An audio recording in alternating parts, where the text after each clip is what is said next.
Դե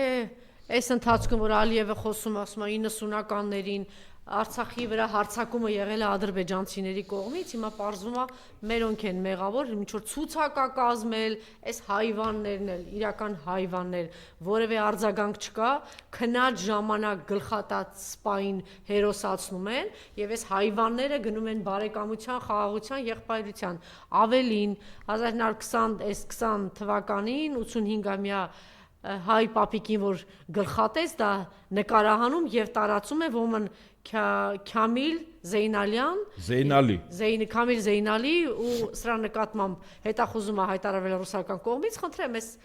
ինչի ծնունդներ ասեմ, հանել են, հիմա ինքը հարցազրույց է տալի, մարդը ասում է ինձ զանգել եւ շնորհավորել են, ասել են, որ քո վրայից եւ ոչ միայն իր վրայից, նաեւ այլ անձանց, հասկանում եք, այնտեղ գլխատած ու այս պիղծ տականքը ոչինչ չի անում, դատում են, գերիների համար ոչինչ չի անում, եթերում հայ պապիկին գլխատած վիզը կտրած է տականքի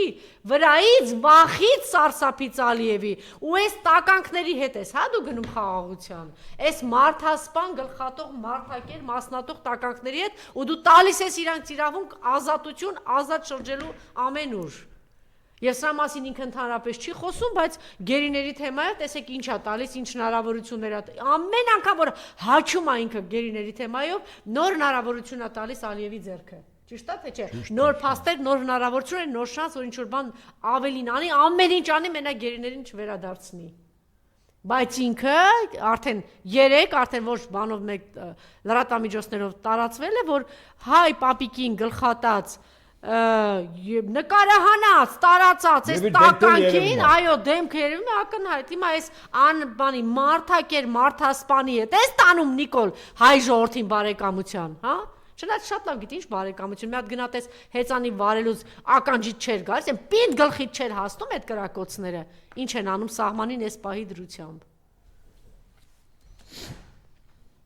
Չգիտեմ, սա է, ջամ։ Այսպիսի չափ եւ նաեւ կուզենայի երկու էլ